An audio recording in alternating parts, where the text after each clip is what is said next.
Hello, 804. This is a podcast about the levels or developmental model of intercultural awareness or cultural sensitivity or whatever you want to call it.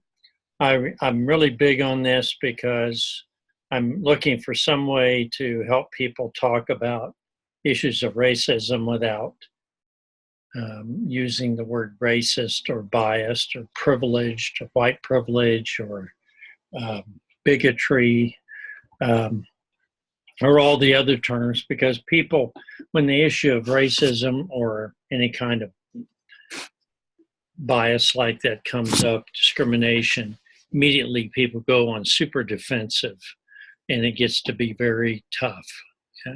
You can't call somebody, you can't even mention some way that they're biased and then try to talk to them and have a conversation because they're already offended, even if they're guilty of sin of being biased or even being racist. They'll never admit it, okay? So let's begin. There's 3 stages. Now on the online, I put a continuum there of 6 stages, but I'm only looking at the first 3. Now I'm calling them a little different than what they are in the continuum. I call the first stage denial of differences, or I call invisible people. The second stage is defensive or siege mentality. It's where people really draw up and are very aggressive about defending themselves, or may even be very aggressive in attacking others because they think they're defending their group or their people. And finally, there's a third stage, which is often overlooked, which I think is a very dangerous one. It's when you acknowledge their differences, but you say they really don't matter. We're all the same inside, and this is a way of thinking about racism and conflicts like this in a more constructive way by putting a number on it or putting a name to it, something a little different. Now, I try to give you in this handout, I give you some examples. They're not typical because I want to get away from the traditional thinking. We get in this right-left thing in the United States and we just start hammering away at each other. But I want to show that each of these 3 stages are actually very negative, but they're negative in different ways, and they may even seem kind of benign, but they're not. So the first stage, and I picked homeless, migrant people, the elderly, a refugee camp in a foreign land. These are individuals that are basically, we don't see them, or if they're even in our town, we look right past them. Homeless people, for example. If you see someone begging on the street for money, it's kind of embarrassing. You may give them money, but you don't give them your time. You certainly don't say, hey, you want a cup of coffee, or how's your life? You don't get involved. So you kind of just go past them. In a large city, for sure, you do these things. And each of these stages has cognitive structure. That's, what do you think? Affective, what do you feel? Behavior, how do you act? And what is the power here? There's always power involved with these. So homeless people obviously aren't the powerful ones. People that ignore them are the powerful ones. So bad things can happen to them and nobody even knows. I gave an example, I think, of a guy named Dennis, who was a homeless guy in Lex and well, I know he was in Kearney and Lex. And a few years ago, he finally was gone. I asked somebody what happened. They said, well, I think he got ran over by a car over in the Sand Crane Reservoir or something over there, that reserve. And that was about it. And then I thought, wow, no one even knew. They just knew he appeared and he was around, and he didn't have a very good reputation. I'd heard some stories about some negative encounters. So he was a person that was kind of seen as a nuisance. So there wasn't any compassion there. And then I felt the compassion after I heard he had passed away. An affective filter. Well, first of all, you don't think about them. Second, you don't feel about them. If you do, it's kind of a guilty, I wish we'd do something about the homeless. But for the most part, most people don't do anything about it, and they just maneuver around them. If you go to a large city and see homeless people, you're not like Mother Teresa. You don't sit down and try to find out what's wrong. Okay. How do we behave? Well, we kind of behave like, get out of my way. I don't see you, and I'm going to go out of my way to aggressively move past you. And if you grab onto me or try to take my time, I'm going to be very aggressive about either throwing $5 at you or I'm going to walk away. So that's some of the sadness occurs there. Now, what I like about this is I also talk about people that were homeless as a group. And for instance, immigrants in New York City in the 1910, 1920s often found jobs not as professionals in some field, like becoming lawyers or judges. They were practically barred from that. And they didn't have the language skills, even if they had the intellect. But they found themselves stuck doing jobs like sewing, sweatshops.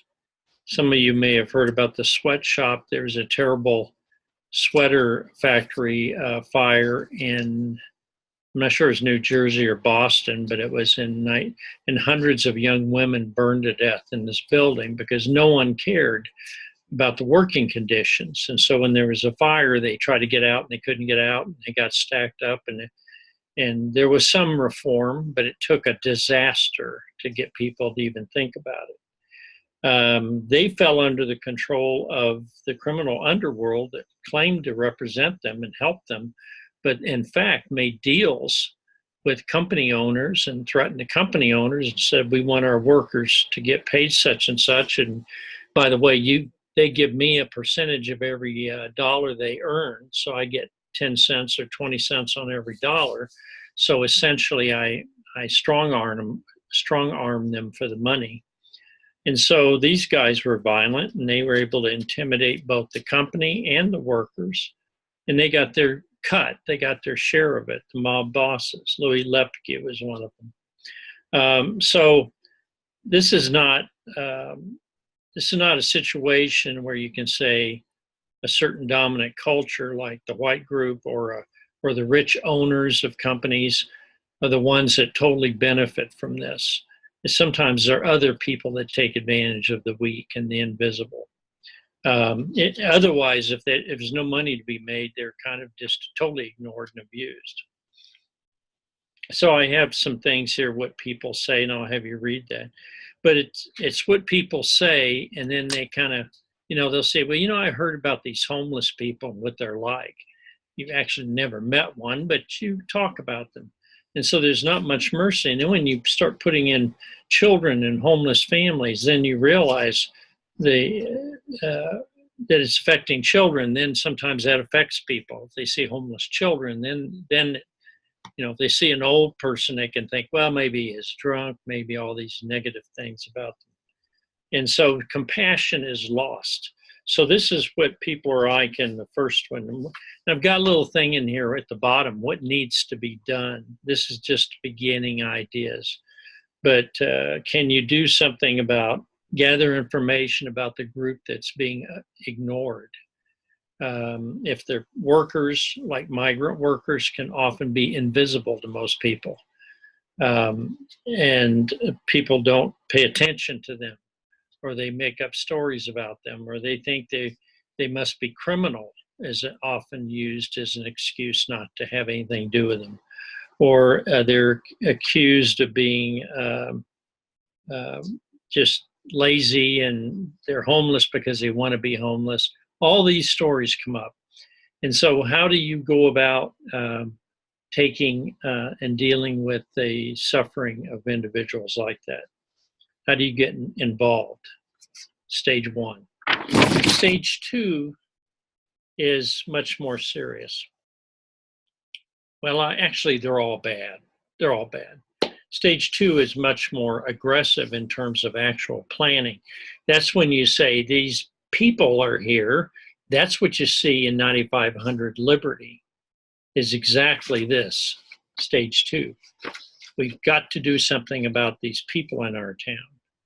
Whatever these people are, there could be a home for developmentally disabled adults, and people in the neighborhood don't want that home in their neighborhood. No, we don't want them around here. Why is that? Well, it's going to hurt property values. Or they'll make some remark, or maybe they'll be out of control. Maybe they're better off. One of the arguments is they're going to be safer if they're not in my neighborhood, which means I really care about them, but don't hang around me. You know how that goes. What kind of excuse that is? I call this thinking defensive, and the thinking is, how do I get them out of my neighborhood? 9500 Liberty, they literally want to kick them out or arrest them or enforce immigration laws. Now, the siege mentality, the example of siege mentality is an emotional one. It's exactly what the city council did in the movie. Circulation of negative stereotypes. Doesn't matter if there's one example where the stereotype might seem to be true. There's 90% examples where it's not true. You hear people say they don't care about education. They've taken our jobs. They're messing up our neighborhood. They're bringing crime in. They're using drugs. They have gangs. And you know where we've been hearing that in the popular media. I don't have to remind you. And then what is the behavior? Well, it's actually the behavior of the group that's dominant. Now, it happens in 9500 Liberty. It's white people in Manassas, Virginia, a lot of them. But if we were in a totally different place in a different time, the dominant group could be somebody quite different. It has nothing to do with whiteness. These conflicts deal with who is dominant and who is the minority. If we go to India, and we're talking about Hindu areas of India, and there are a few Muslims that live there, you'll see Muslims being criticized, attacked. You'll see this go against Muslims. If you're living in another place where another group is dominant, I could just sit here and give example after example. The idea that when you deal with these stages, and when you say denial or defense, denial in the first one, defense in the second one, or siege mentality, it depends. We could go to 2 tribes in Africa and find the same situation. Everybody looks the same to us as outsiders, but in fact, because of their tribe, everybody knows who's in which tribe, and that tribe doesn't like the other group. It's not, despite what America has, its preoccupation with skin color, it's in fact, it's a cultural difference. Race is a cultural concept. It's been constructed by people.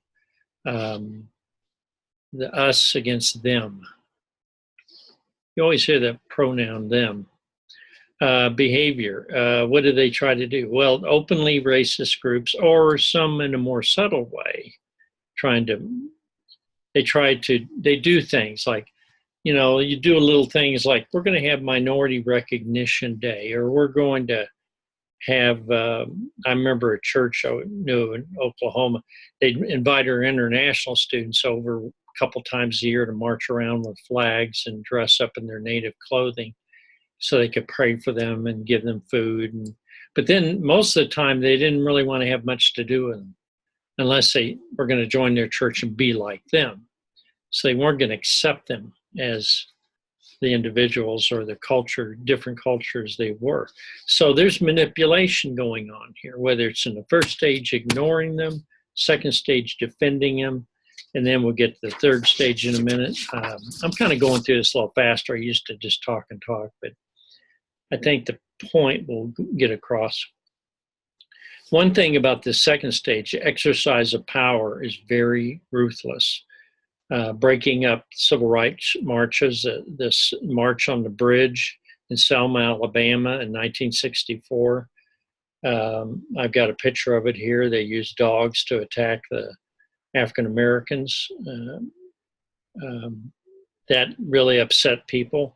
And here's an example that many don't know about because it's kind of buried in history. A lot of veterans from World War I were upset that they believed they were supposed to get bonuses for having served in World War I. And they went to Washington in early 1932, before the election, and they wanted to get their bonuses. And there were thousands and tens of thousands of World War I veterans who would have been in their 30s. And eventually the government, Herbert Hoover, got Douglas MacArthur to use the military to beat those guys, throw them all out of Washington. So use military on ex-military guys. And this upset people. That's why Hoover lost the election. He got annihilated in that election that fall. So it can happen. And usually in the second stage, in the siege stage, people are very aggressive. Passing laws to keep people from voting, limiting voting, spreading lies about crime, all kinds of negative stuff. They're going to trash their neighborhoods. They're going to burn. They're going to start crime. They're going to bring drugs in. Those people. Okay, and guess what? It wouldn't matter what time in American history we're going to find it. Used to be those people were the Irish, my ancestors, all the way back in the 1830s. People hated the Irish. Why they hate them? Mostly because not only were they different, sometimes they didn't speak English, but a lot of them were Catholic. And the Protestant, Episcopalian, whatever, Presbyterian, whatever, they were Protestant, and they did not like Catholicism. That you can trace that back to Europe and England opposing Spain and France, where they had Catholicism. So people sometimes discriminated not on your skin color, but on your religion or your ethnicity or your cultural connection, I call it. So the Irish were just, if you go back and look at the treatment of the Irish, they murdered the Irish. They burned their houses. They burned their churches. It's the same. They treated when people were freed.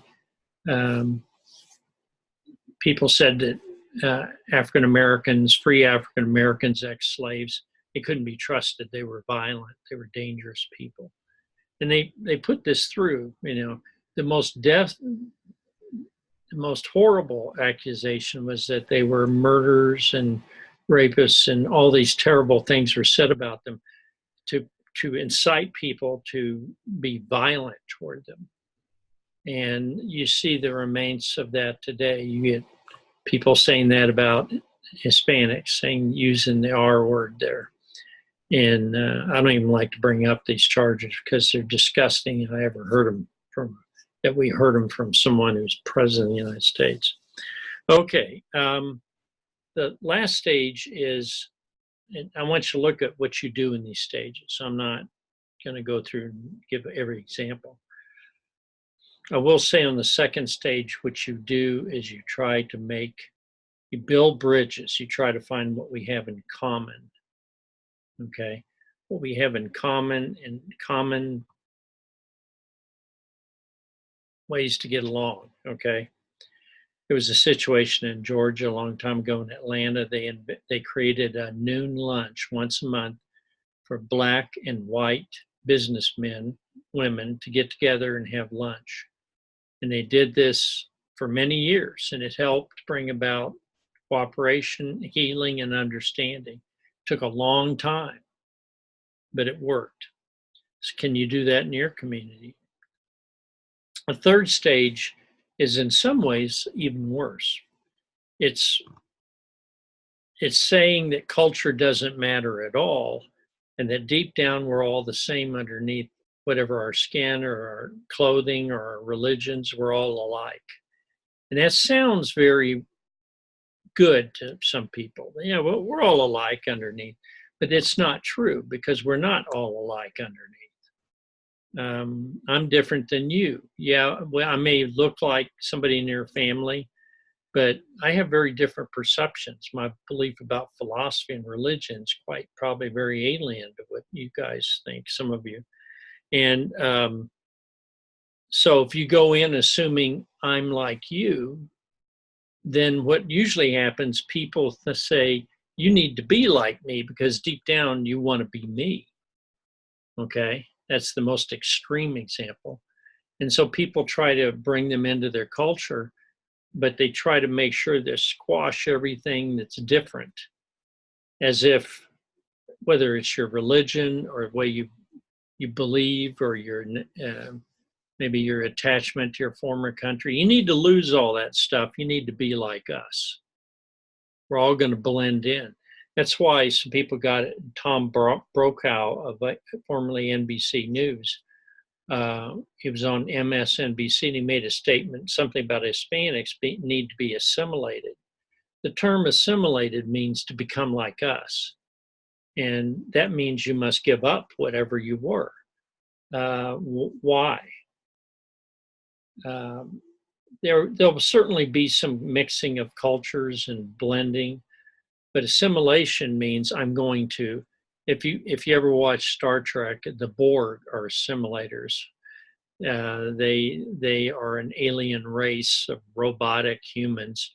And what they do is they take people and they put things in their head and they say, you're going to be like us. You're going to be a Borg. And they get you and they mess with your head and they put in electronic, machines into your body so that you look and act like them and you're part of their network. And they destroy your personality. They destroy whatever you were before. So it's very serious. Kind of like brainwashing, I guess. Does that mean people can't convert? No, well, sure they can convert in religion. But the point is, do you respect that person's choice?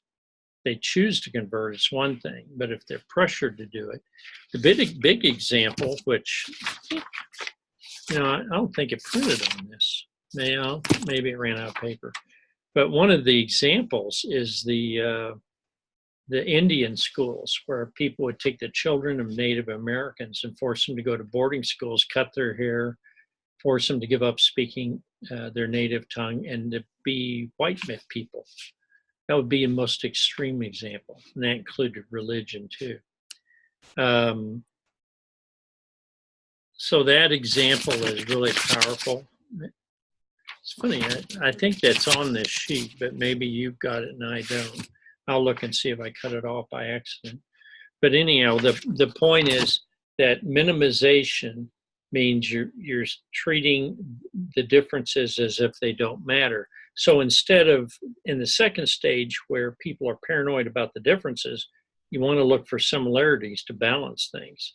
In this third stage, you want to look for differences and respect those differences, saying this guy is not just like you.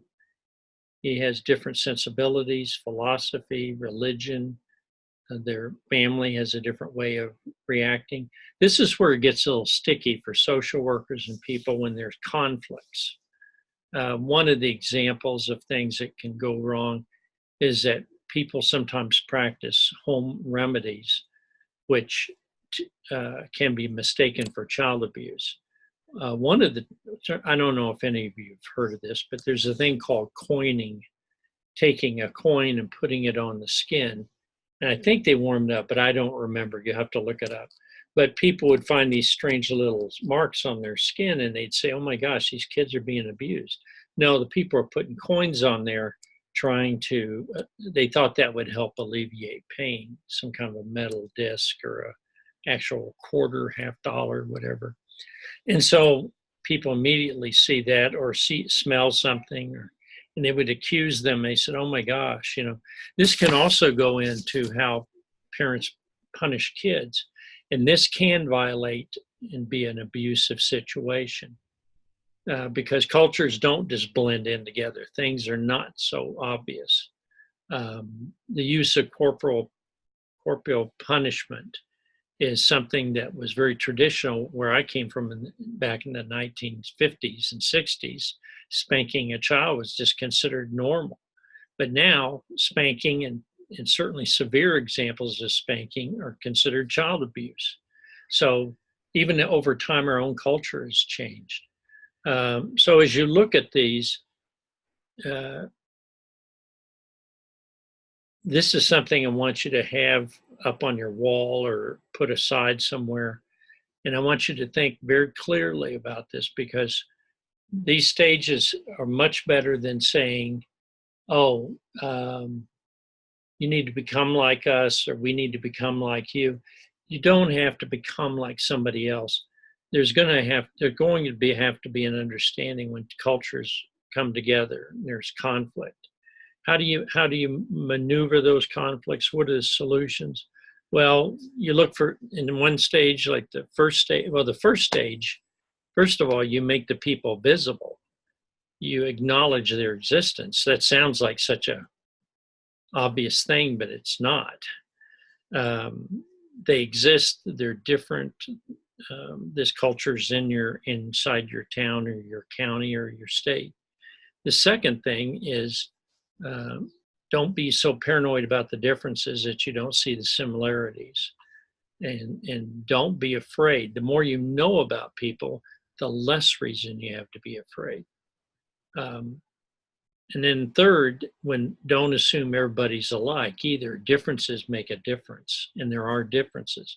So you got to balance these things that may cause cultural conflict and see if they're legit. In many cases, they're not.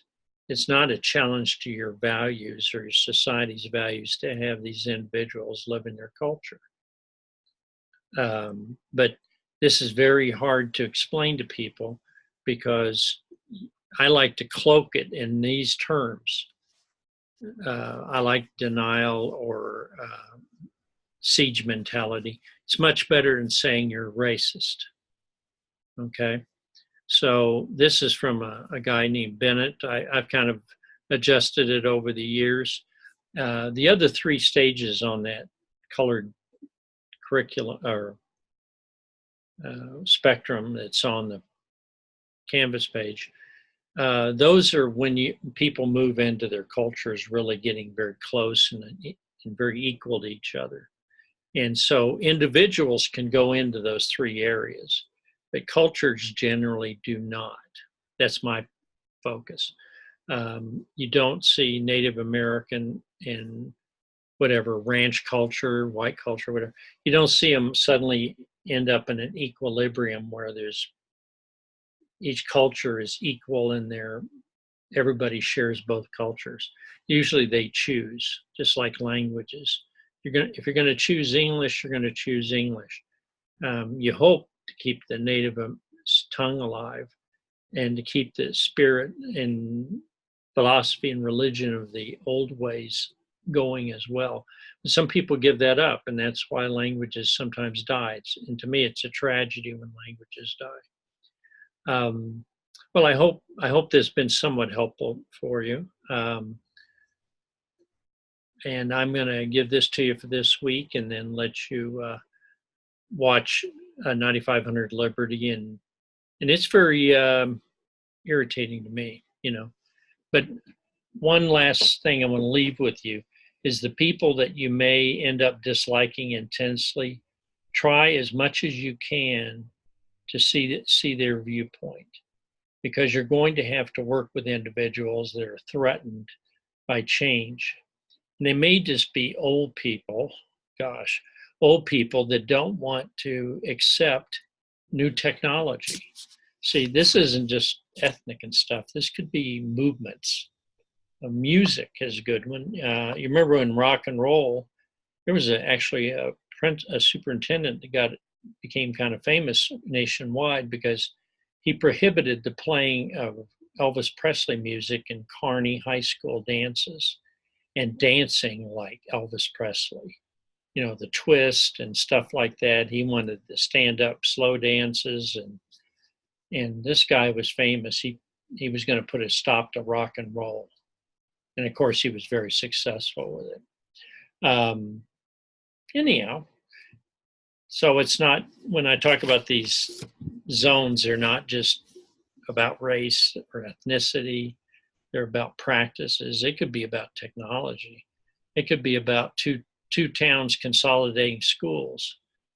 That's a really good example, Okay, well, I'm going to stop right there, and I hope this has been helpful.